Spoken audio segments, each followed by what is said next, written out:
Okay. All right. So hello, everyone. Good morning from New York. Good afternoon, evening, depending on where everyone is. You are joining the Adapting to the New Reality webinar series on Scholarship in Action, Graduate Students Responding to the Crisis. My name is Caitlin O'Donnell. I'm an alum of the Bard MBA in Sustainability graduate program here at Bard College and work for the Center for Civic Engagement and Open Society University Network. I will be today's moderator. By way of introduction, the Adapting to the New Reality webinar series is an initiative of COVID, which stands for Communities of Virtual Alliance and Interdependence, organized in partnership between the Talwar Network of Engaged Universities and the Open Society University Network. COVID's goals are to collect and share stories of institutions and individuals who are taking action to mitigate the COVID crisis, document practical steps and strategies, share uplifting stories, and strengthen public support for engaged universities.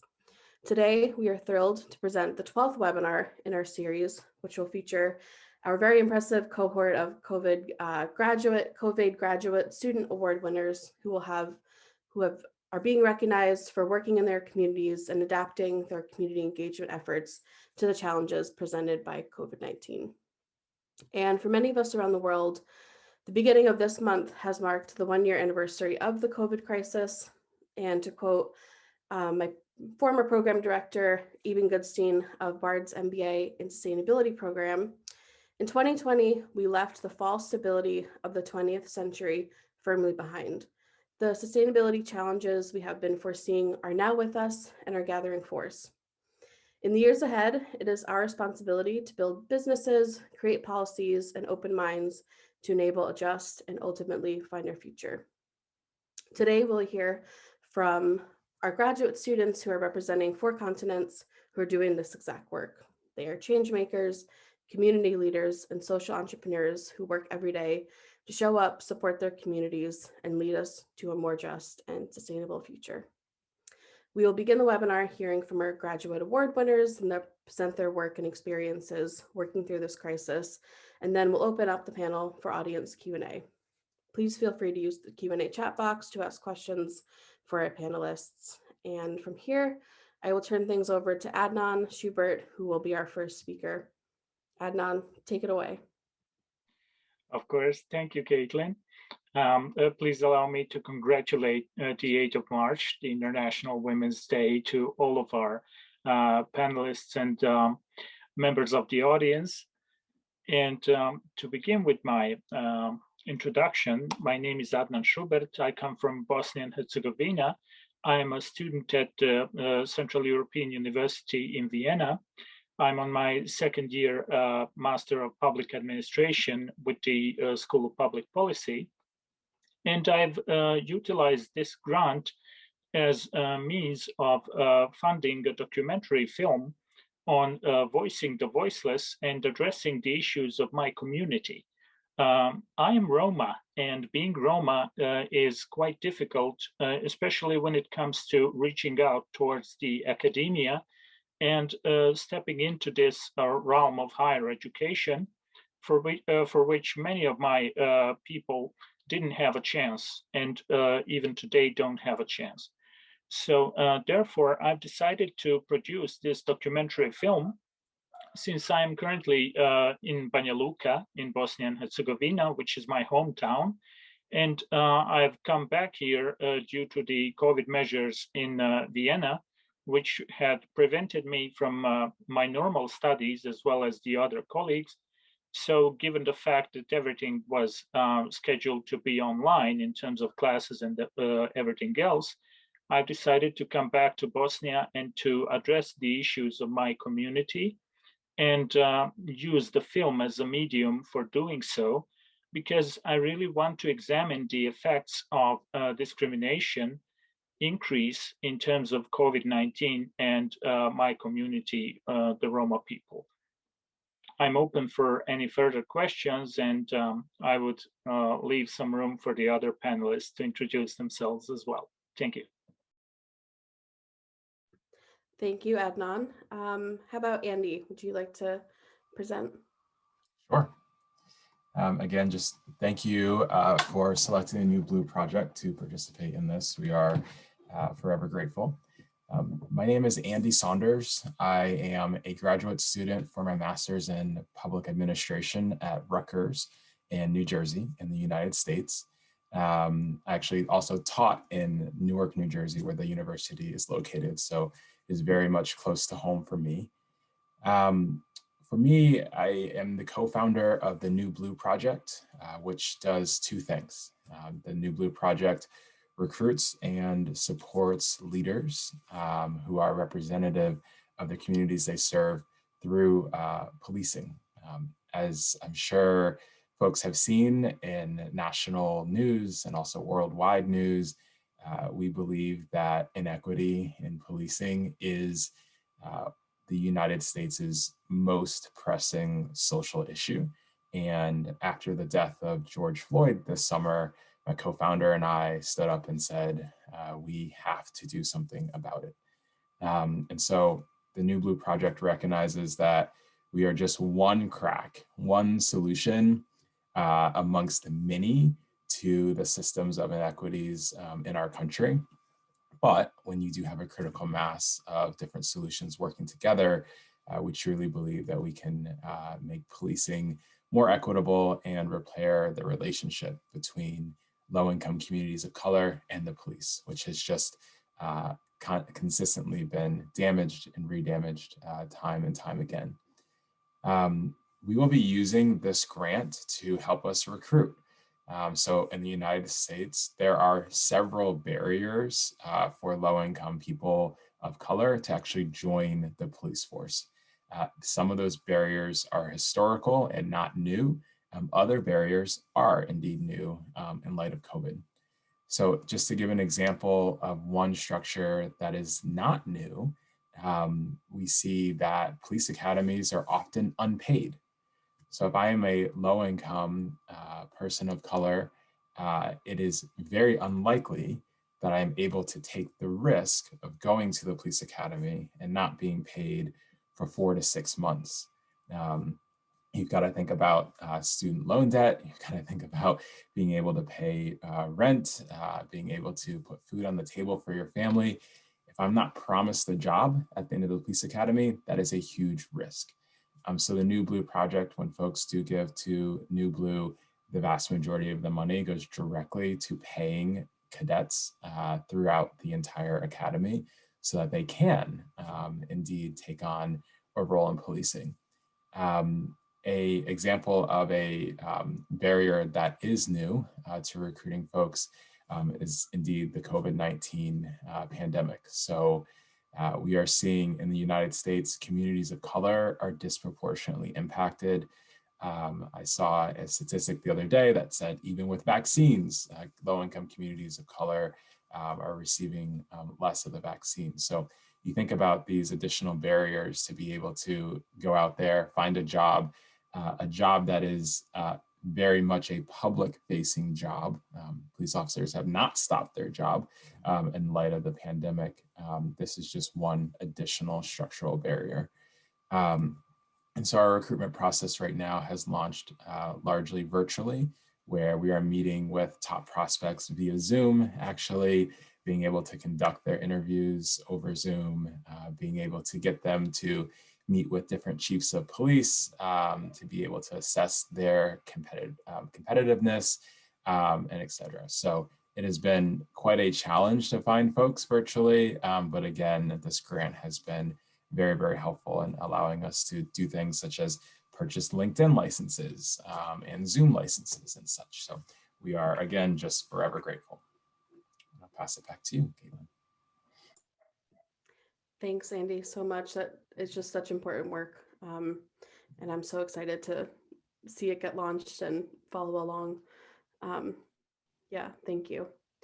So I think next, perhaps we'll turn it over to Deason if you can hear us. Yeah, now I can hear you. Sorry about the technical glitches. We're having some challenges. Yeah, no electricity at all, so I'm trying to improvise. No worries, go for it. Okay, thank you very much. I'm My name is Tisende Mtano, and I'm a PhD candidate from University of Witwatersrand here in Johannesburg, South Africa. I'm a Zimbabwean by birth, and I do most of my entrepreneurial work in Zimbabwe. I'm in the small and medium enterprises. I do the manufacturing of peanut butter, and I have actually discovered that during this time, most of the SMEs I have challenges in accessing markets.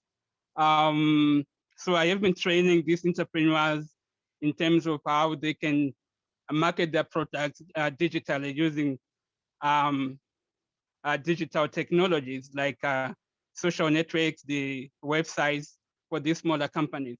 So we have been challenged during this COVID-19. As you see, most of the developed countries, the infrastructure is so bad in terms of digital infrastructure. So we face the difficulties in conducting meetings and so forth. We cannot even afford to do Zoom as what we are doing because of infrastructure problems. So this is what the challenge is. We were also very much overwhelmed. We are very much based on physicality, doing things, our production processes are done physically rather than digital technology. So I'm trying to teach them how they can innovate their processes, their marketing activities. For example, I have involved in social corporate responsibility, where I say one of the bottles that I produce, 10 cents, I channel it to any of the charitable organization of choice. So what did we learn from this pandemic? What did we learn as a country? You've seen that there's a lot of digital divide. You can see that 60% of the population here, they stay in the rural areas, and they cannot afford even to have a smartphone. So this is what I am trying to sensitize. How do we integrate digital touch points and human touch points in terms of our processes of manufacturing, marketing, and so forth? So the country itself, we have learned that digital technology is one of the options. We cannot do, we can't do without it at all. We need to transform, we need to change our behavior. We need to be among the digital transformation. So these are the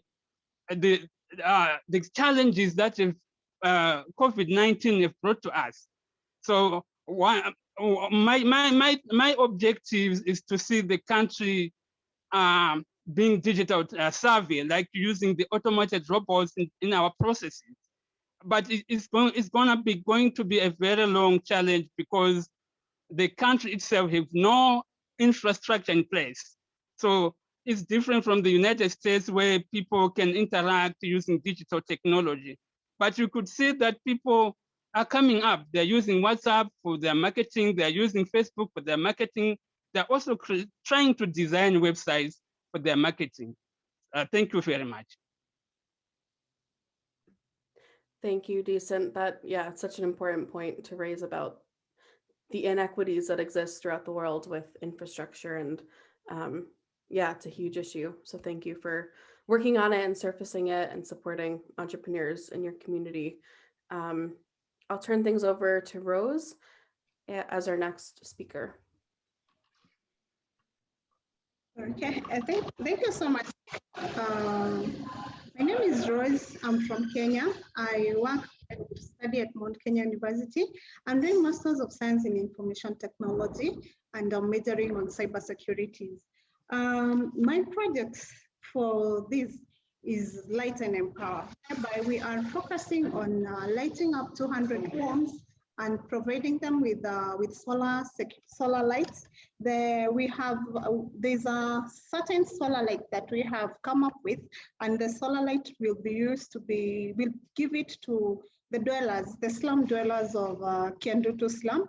Kendutu slum has over 30,000 settlement people, and we are targeting towards reaching the community and engaging them from areas of where they usually meet. You realize that in slum, it's very hard for each homestead to have its own bathroom and its own washroom. So we have some community service points whereby people fetch their water, where they have bathing solutions where they go and take a shower from there. So we'll be giving these community service points some lighting, so that they don't operate only when there's the God-given light, but they are able to operate safely within the night to ensure that the community at the slum has well security. They do have some community security committees whereby they hire some guards who go on rotation in the slum. We are looking forward to giving them some solar lights, which these are portable torches which automatically recharge themselves with the light, so they don't need to keep on plugging to and pull. Because again, we have issues of illegal power connectivity, which actually end up giving the people a nightmare, especially where we have fire booming in and out in the different settlements. So we'll be giving them some solar lights, which they'll be using to go around at night to make sure that the security is well maintained.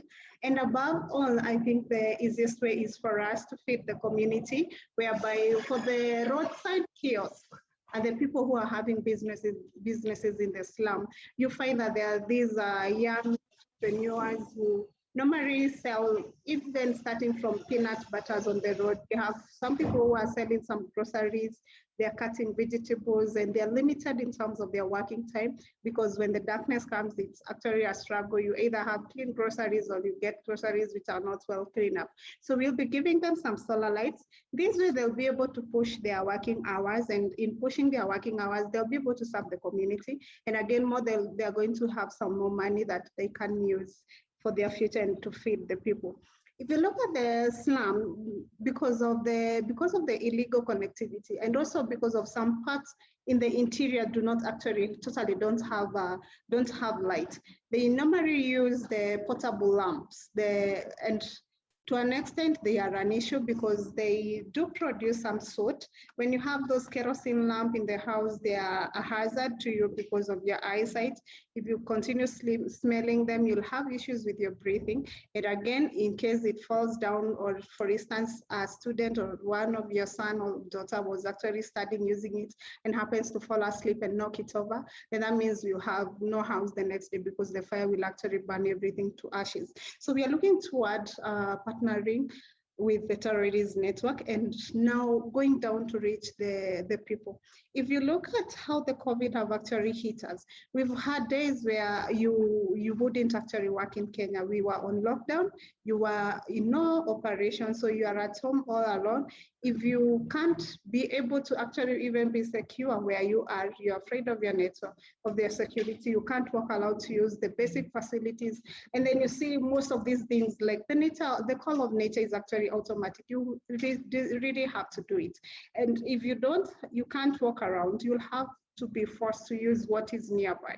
If you're using those home toilets things, you end up creating another public health hazard whereby you have issues of how do you dispose that waste. Again, it leads to so many things surrounding.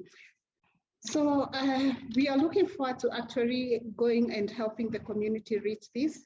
The main benefit, the other benefit that the community will get is, as we disband these, since we are staff of Mount Kenya University, I've partnered with two of my colleagues, and we'll be going and mentoring the students and the people and the youth at the community because of the issue of radicalization.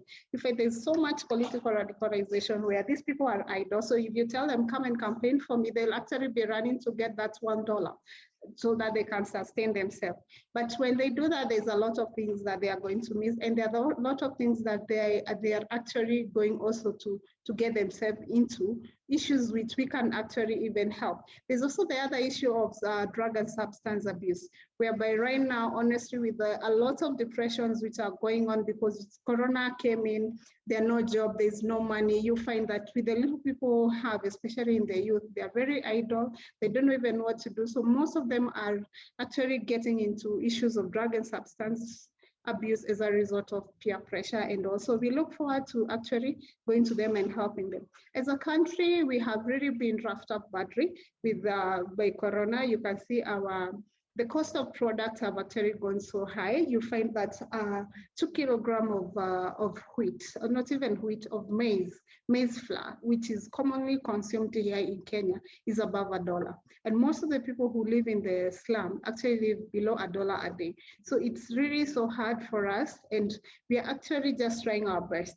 I think my call to the Kenyans and to the rest of people is that we don't give because we have a lot of money, but we give because it is a habit. It is good to help those people who are actually below us and who are depending on us. And above all, charity begins at home. It's a call I'm making to everybody, because if you look at the situation right now, even the dollar funds are not coming in. There is very little. People have gone back to their own cocoons, whereby it's me, what do I feed in? What next? How do I take my children to the school? And we've forgotten about everybody. If with us implementing the Light and Empower project to the slums, you'll be sure that these people are going to get transformed, especially the youth who are actually looking forward to studying. We'll give them more hours to study. And in that, if you educate one, we are sure that we'll have a massive change in the way they do operate. So thank you, Terrorist Network, and thank you everybody who is watching us. And actually request that you go ahead and do something for your community. Thank you. Thank you, Rose. That is such a good lesson to leave things on. But we do have one more speaker. So we have Freddie to round us out, and I will turn it over to you, Freddie. Thank you, Caitlin. Hello, my name is Freddie Yanacerda, a Chilean civil constructor with 14 years of experience in social projects in Chile, Haiti, Bolivia, and Kenya, the Rose country. Currently, I'm a graduate student at Universidad Austral de Chile, and my academic focus is the access to sustainable basic services or facilities through ecotechnologies. Furthermore, I'm a co-founder of the Universal Project NGO, a bridge between local organizations and community that require technical support for their construction projects, and volunteers, students, and professionals who want to make their knowledge available to those organizations and communities. Before the pandemic, we were living in a special situation, really, in Haiti and in Chile. For example, from 2018 in Haiti has suffered a political crisis with chaos and lack of the basic supplies. The instability has caused too many problems to continue with the projects. In our case as Universal Project, a part of my team were kidnapped, and we decided to pause our work in that country. On the other hand, in Chile, I don't know if you know, but the process against the neoliberal model started and paralyzed the country since October 2019. So when COVID-19 came, we were not in the best situation. No? Firstly, I think the big problem with the COVID-19 has relation with the death of the people. No, personally, I lost 2 relatives, and I lost 3 friends related with projects in Haiti and in Bolivia also. Secondly, COVID-19 has increased inequalities. Andy said, and Rose said also, for example, the slum situation in Chile and everywhere is worse than before, no? Thank you, Lauren. Thirdly, the pandemic has changed our priorities, no? Now we are more focused in humanitarian aid, the emergency, and not in development aid. So for me, for example, I am not very comfortable with the emergency. I prefer to work for the long term in a development projects. So, but the COVID changed that.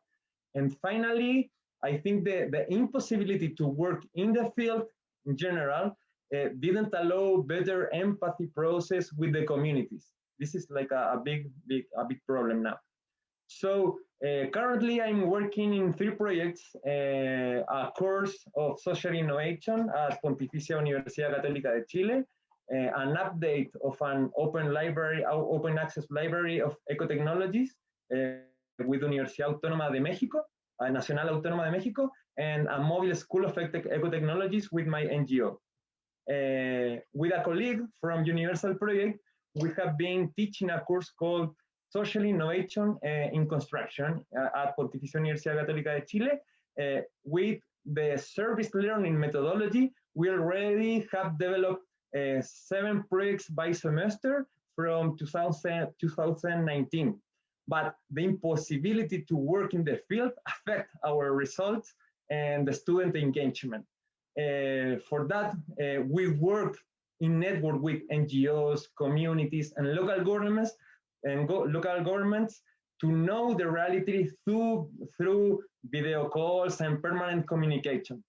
Moreover, the students have been too tired because of the virtual life, no? All the time being in the computer. So from this semester, we decide to change a little bit, and we work only in 1 project per semester. We think we will do a better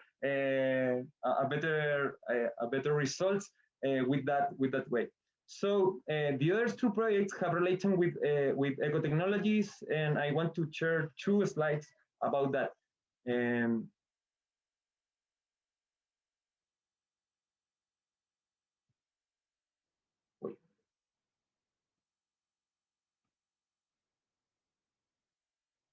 Okay. Since 2018, I have built some ecotechnologies, for example, rainwater harvesting system in Haiti, dry toilets, and solar kitchens. Personally, I think that the information to access to basic services in a sustainable way exists. But the problem is that this information doesn't arrive to the people who need it most. For that, I'm working with the Universidad Nacional Autónoma de México with their working group of Ecotechnological House has an ecoteca, an open access library with ecotechnological information to get water, energy, sanitation, and more. Currently, the ecoteca is a web 1.0. In other words, we can only search for information and read it. We are working now in an update of the ecoteca. We want to create a space to exchange knowledge, ideas, and practices. A global collaboration to promote sustainable access to basic needs. For example, Rose could share experience with the solar panels, and in Chile we can learn about these spirits, for example. And I think we need to have an open collaboration. We need to share our successes, but our failures also. We need to share our results, but also our process and our cost. But in that case, in the case of the Ecoteca, the communities cannot interact with the Ecoteca because in general they don't have internet access. For that, we are designing an ecotechnological mobile school, a motorhome adapted with ecotechnologies. Thus, the mobile school could go to different remote places, teaching and learning about how the people can build ecotechnologies.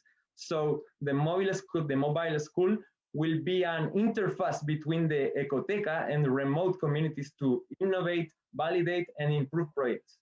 During this year, and with the COVID mini grant, I hope to do a pilot of this idea, adapting a car to share knowledge about rainwater harvesting system with different communities of my region, maintaining sanitary protocols.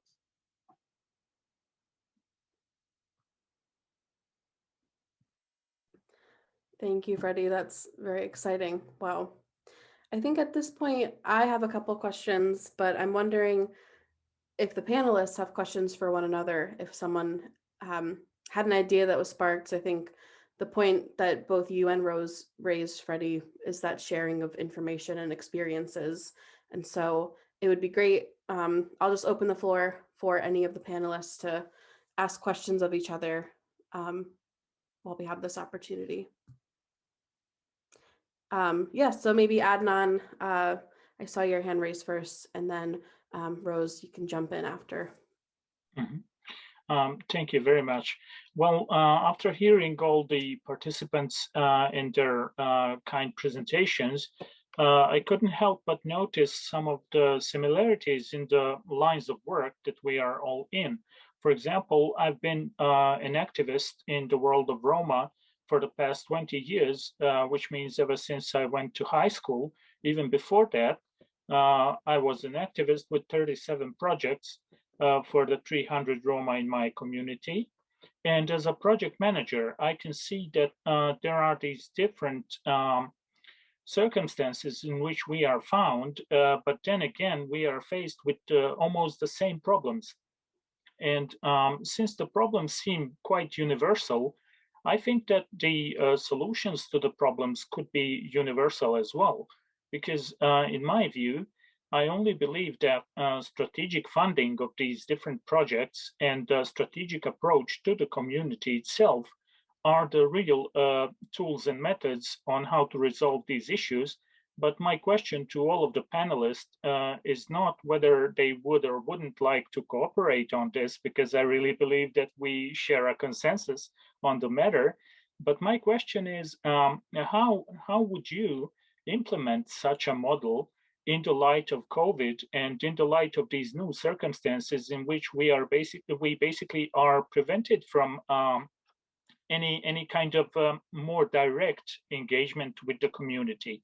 I'm asking this as a filmmaker also, because when trying to create this film, I will definitely have to share these people's stories with me personally, and this is hardly feasible in the times of COVID.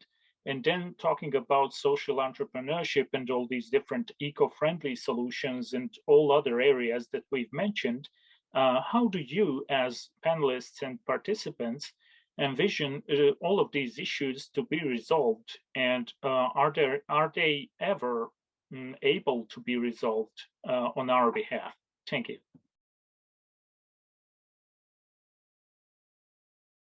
And feel free to jump in, panelists, with response.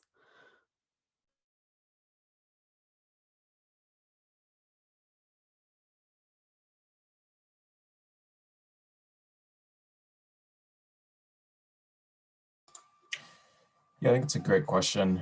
And one part of that question that stood out to me was this idea of including the community in the conversation, in the solution. So, you know, in the United States, just to draw a parallel, the charter school movement was something that was done in Newark, New Jersey, that was not in coordination with the community, meaning the state saw a problem with the quality of education that was being received by some students of a low-income background.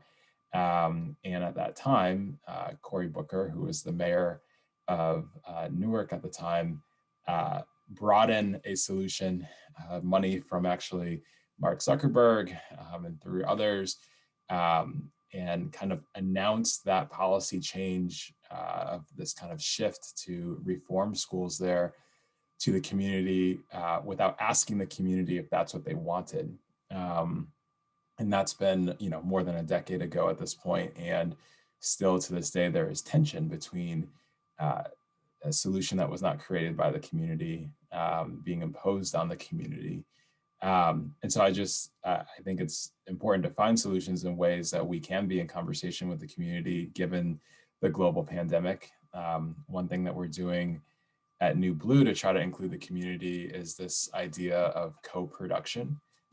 So there is no solution that is going to be good for the community that is not co-produced with the community. So you've got a movement to defund the police. You've got the Black Lives Matter movement. You've got all of these movements across the country that actually need to look different in every different city, just depending on the needs and the culture and the context of the community there. And so this has been something that we've been up against for a while. I just appreciate you lofting the question. We are currently trying to use community members on our selection and hiring boards for police officers. So we're doing that virtually now, but we're saying, you know, we are looking to recruit, find, train, support these police officers. What if the community selected their police officers? And of course, we're not going to open it up to a democratic process of thousands of votes, but how do we get leaders from the community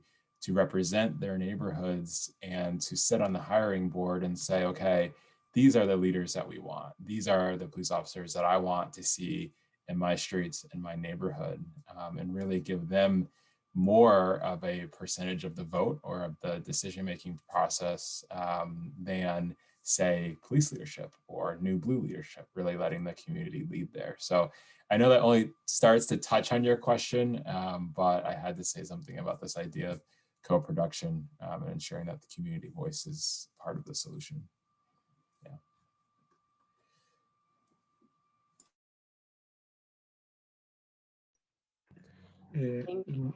Go ahead, Freddie. In my case, I feel, for example, I know we are like global challenges, and finally, we can have like we can have like a universal solutions. But as Andy said, we need to adapt this kind of solutions to our realities. Finally, no.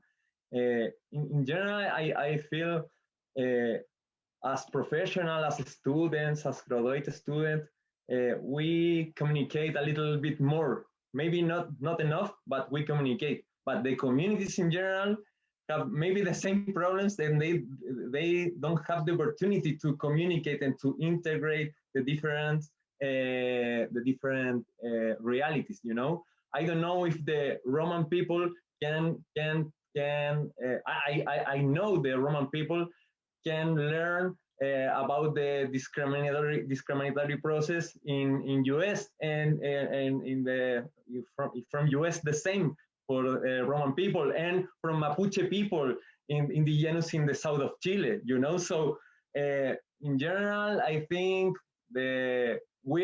our role as professionals is more than facilitate the communication, not impose the solution. Is facilitate the information, etc. You know, because we have internet, we have this kind of things, we have a little knowledge, technical knowledge maybe. Okay, but the important is like the communities can talk in a process like a process bottom up, etc. But we need to do that. We need to encourage the people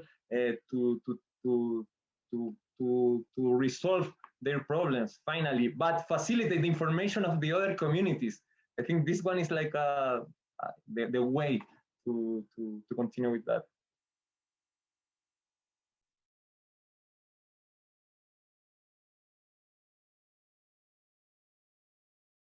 Rose, do you want to jump in with your question? Hi, Kathleen. Yes, I would like to jump in with my question, or rather, it's actually a comment and an observation at the same time. Whereby, if you look at the beneficiaries project, the different projects that we have tabled here, I would first of all appreciate the fact that they're all touching on the basic necessities of a human being. If you look at Andy's project on police and brutalities, in Kenya, we are facing the same, whereby if you'd like people to fight, actually just mention the issue. When it comes to the issue of discrimination and you want them to fight, just go along the line, the tribal lines. And I swear we'll be throwing stones today and tomorrow and the day after.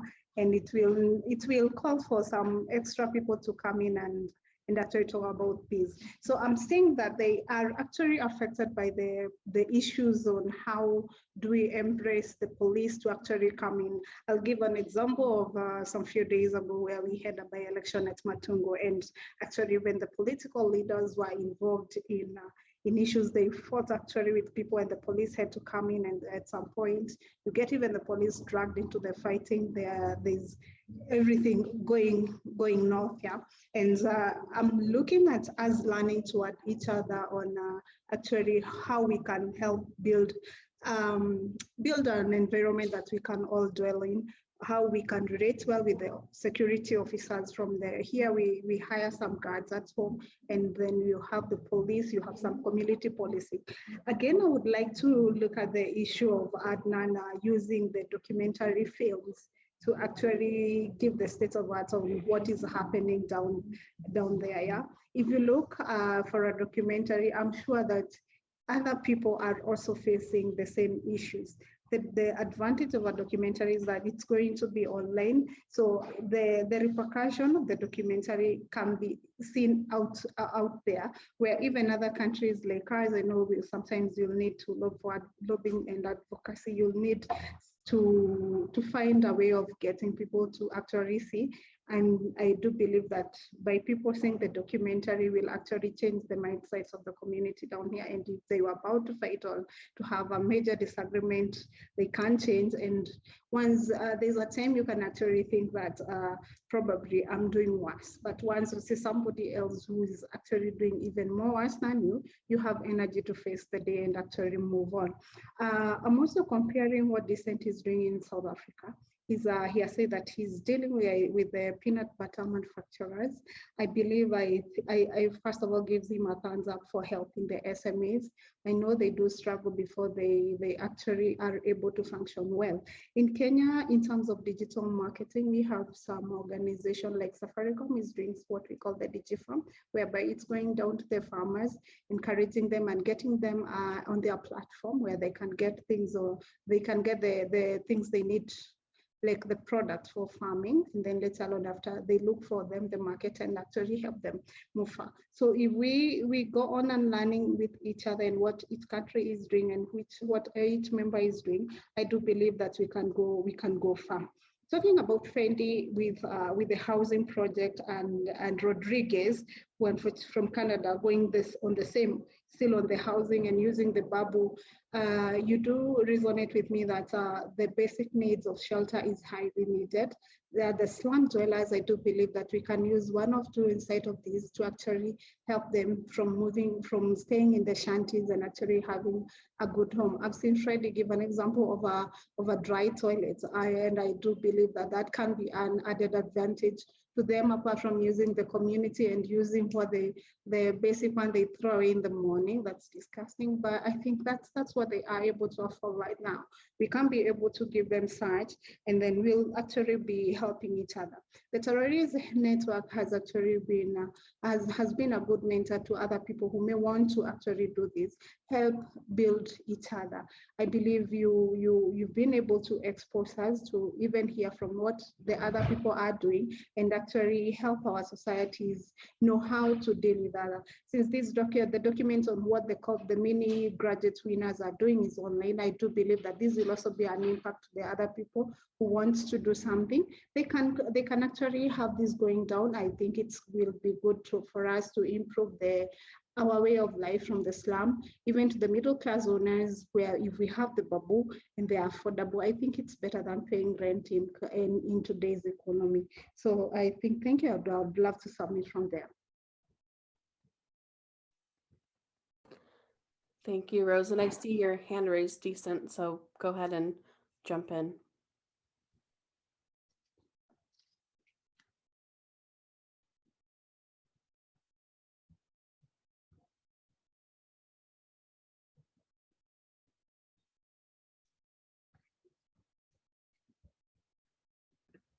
But I did kuna stop video. Can you hear us, Decent? Yeah, I can hear you. Can you hear me? Yes, we can hear you now. Okay, I'm actually in support with what Rose has been just saying. Here in South Africa, we are trying to create a platform like what Alibaba did in China, where different partners have to sell their product, like they're actually accessible to the world. So I'm working with IT people, bringing in business ideas on how we can do the marketing of products across the globe. But what is actually challenging is that these SMEs, they have a lot of challenges. Some of them, they are push factors because they're out of job. Like everybody has been saying, there are a lot of job losses due to this COVID-19. So putting together resources as SMEs will be much better to come up with a platform where they can sell their products and they can be accessible across the world. But it's very challenging in terms of coming up with these ideas, mobilizing resources, getting these people, you have infrastructure set up. So that's one of the challenges here in the developed countries or emerging countries, where infrastructure is actually a problem, and the government itself is not that much supportive in our initiatives. But we are trying to engage them, we are trying to talk to them, because you see, multinational companies, they look at a stable economy. Once the economy is not performing well, they will just move to another better destination where they can do their production. So you will find out SMEs across the world, they're becoming a very important arm of the business. So yeah, we are trying to come up with these ideas, bringing in technological minded persons. But I think there's still a challenge because the graduates that we are producing from our universities that are doing IT, they are not all that innovative. So we are trying to integrate, to collaborate together, to come up with something that is formidable, that is also environmental, sync with what we are trying to achieve. Thank you very much. Thank you. Adnan, I see your hand raised. Go ahead, go for it. Yes, thank you. Well, it's really interesting to hear all these different attitudes and opinions, and some of my attitudes also resonate with Rose and Decent, because it's extremely hard to mobilize people and resources nowadays during the pandemic. However, the political issues bring new dimensions of solutions I've already mentioned, because a solution is never made, not only in project management, but also in public policy or any other area, because all of these disciplines believe in a process. And the process takes time, but unfortunately, time is luxury we don't have. And the communities are at these crucial points where they are either to be supported and backed up to stand on their feet properly, to go for active employment policies, to go for active entrepreneurship, and all these different branches that we spoke of. But also, we shouldn't forget the importance of media, because in my project, I'm utilizing the media and technology and the power of documentary filmmaking as a lobbying instrument for this newly elected mayor in my hometown, who had ended the 20-year-long regime, which wasn't that prone of assisting Roma people. And I can freely say that these people were openly racist against Roma. And the new mayor being elected provided this policy window for lobbying and advocacy, which I intend to do through film. And I really want to produce a piece of 30 minutes, not longer than that, because what I want to do with the film is to schedule an appointment with the newly elected mayor. And instead of speaking or lobbying on my behalf, I would just play the film and let the people speak for themselves. And I really think that when you think through our projects and the projects of other panelists, this entire endeavor of ours in all these different areas could be represented through the media, especially now in the age of social media. And I mean, we are all here on Zoom and we are all over the globe. And given this fact, you can definitely see the power of the media nowadays.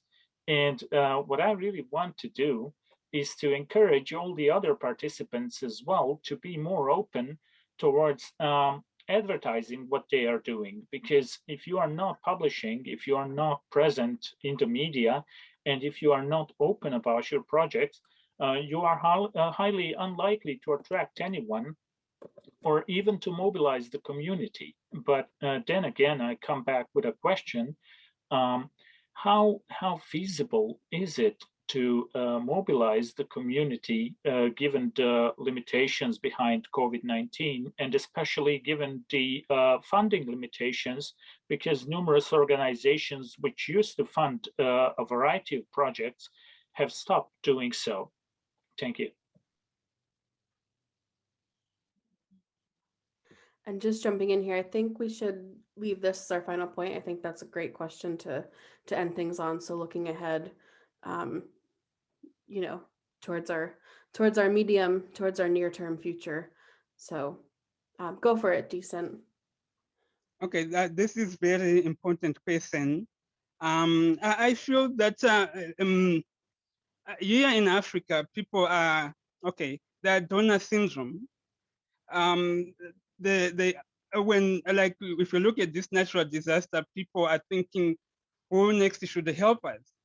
So our work as graduates, we have to come up with technical knowledge on how these people, they can also sustain themselves. Let's communicate to them that they have the capability to make something at the end of the day, because really it's difficult to just wait for funding that somebody will come with the money and do something for me. Again, we look at digital technologies. How best can we use it? In the United States, they're talking of Industrial Revolution 4.0. Most of the things are automated. They talk of automated think and feel. This technology have the capability of doing that. Look at Amazon Go, what is actually happening in the United States.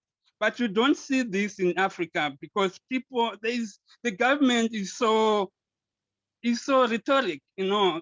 I'm sorry to say that, because the government policies are the ones that are incapacitating the novel thinking. So at the end of the day, the little that we are doing to communicate to communities, we have also to tell them that they have the capability of making something out of these few dollars that we are actually giving them. So we need to, we have a lot of work to do as graduates with that technical knowledge that we are getting. So we need to teach our people to sustain themselves. We need to teach them how they can embrace technology. We need to, technology is the way to go. There's no way we can ignore that. So really, I'm thinking here in Africa, the challenges are too numerous. Looking maybe at the mindset of our political leaders. They still think that technology is a threat, and then at the moment you try to do something that is novel, you are under question.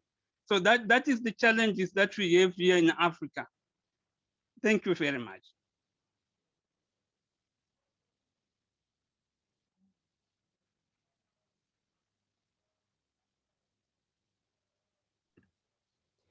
Feel free to jump in. I will leave it open to anyone else who wants to add some final thoughts to this.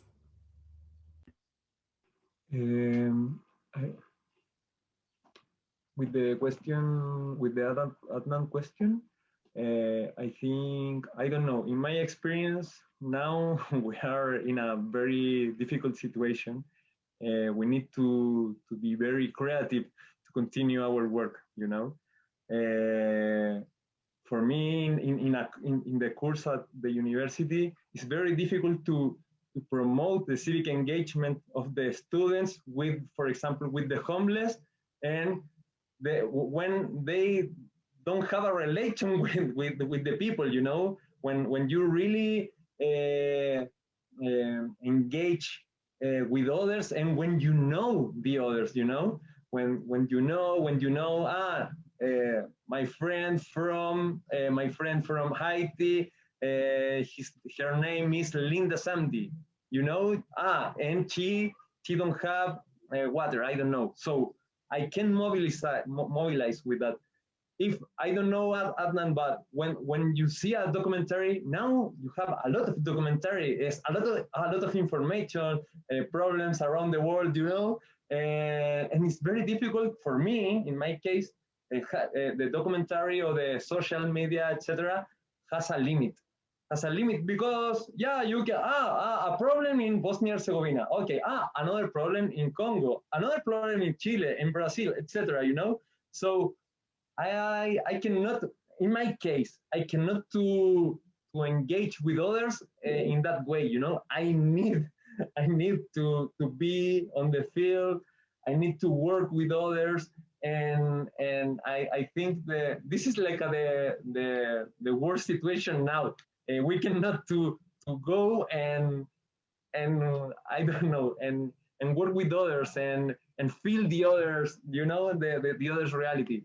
So I don't know. In my case, for example, for the construction, yeah, I can send you a video, photos, a plan, but I cannot to understand the space if I cannot to go to that place, you know. So it's very difficult now, but we need to be more creative, I think, to improve that, you know.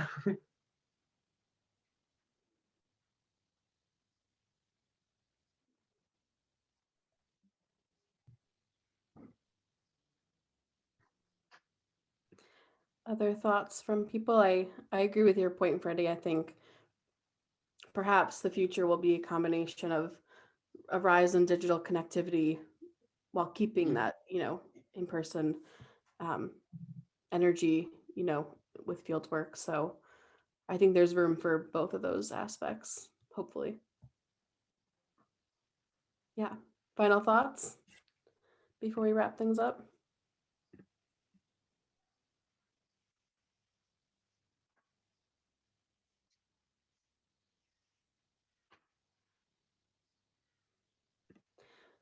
Okay, well, I think this is a great start to the conversation.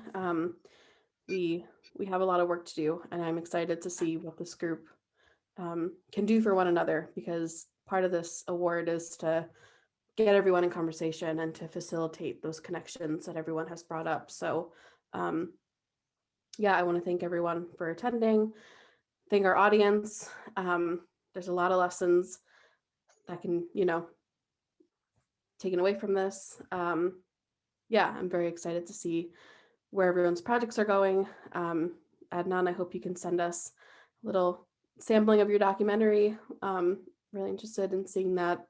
And I look forward to following along with everyone else's projects.